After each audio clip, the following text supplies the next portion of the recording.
ఒకసారి ఊరికినే ప్రతి విషయం మీద అంబానీ, అదానీలను బూతులు తిట్టేటటువంటి సన్నాసులని అంటున్నా నేను.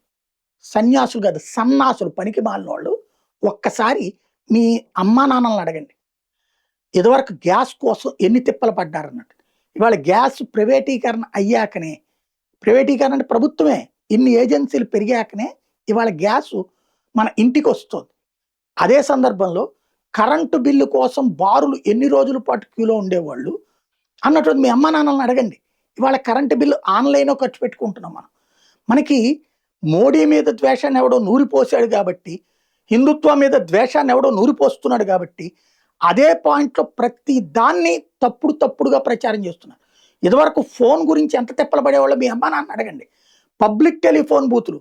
నేను డిగ్రీలు పూర్తయ్యి జాబులు చేస్తున్నప్పుడు కూడా అదే కర్మ. ఫోన్ కావాలంటే పోస్ట్ ఆఫీస్‌కి ఎక్కడో గట్టెనకాల నుంచి విజయవాడలో ఎళ్లి పోస్ట్ ఆఫీస్ మార్కెట్ దగ్గరికెళ్ళాలి. లేదు అంటే గనక ఆ తర్వాత కాలంలో ఈ పోలే ఈ ఫోన్ బూతులు ఇది. ఆ తర్వాతన సెల్ ఫోన్‌లు ఇవాళ వచ్చిన తర్వాత ఏ స్థాయిలో మారింది? అంబానీ వాళ్ళు తీసుకొచ్చిన తర్వాత కదా అది మారింది. ఇవాళ మనం ఎంత చీప్‌గా వాడుకుంటున్నాం. ఆ రోజొచ్చిన ఫోన్ బిల్లులు ఒకసారి కనుక్కోండి తెలుస్తది. ఎందుకు ఈ మాట చెప్పాలనిపిస్తోందంటే, ఇస్రో ఇప్పుడు ఇస్రోని ఎవడు ప్రైవేట్ చేయట్లా. ప్రైవేటు సంస్థలు కూడా అంతరిక్ష రంగంలో ప్రోత్సహిస్తున్నారు. ఇదివరకు డీఆర్‌డీఓతో పాటుగా ఇప్పుడు అనేక ప్రోత్సాహాల వల్ల అనేక ప్రైవేట్ కంపెనీలు పెరిగినాయి. ఉట్టి ప్రభుత్వ రంగమే అయితే గనక ఎప్పటికీ ఎదగం మనం. ప్రభుత్వ రంగము ఉండాలి. ప్రైవేటు రంగము ఉండాలి. 2 ఒకదానికొకటి పోటీ పడుతుండాలి. అప్పుడు ఎదుగుదల సాధ్యం. ఇప్పుడు అంతరిక్ష రంగంలో అద్భుతమైన విజయం సాధ్యమవుతుంది. దీని మీదన కొంతమంది రాజీనామా చేసిన దాని మీద నిన్న చందు సాంబశివరావు గారితో ఇంటర్వ్యూ కూడా అందుకే చేసింది. ఇట్లాంటి తప్పుడు ప్రచారాల గాళ్ళ కోసమే.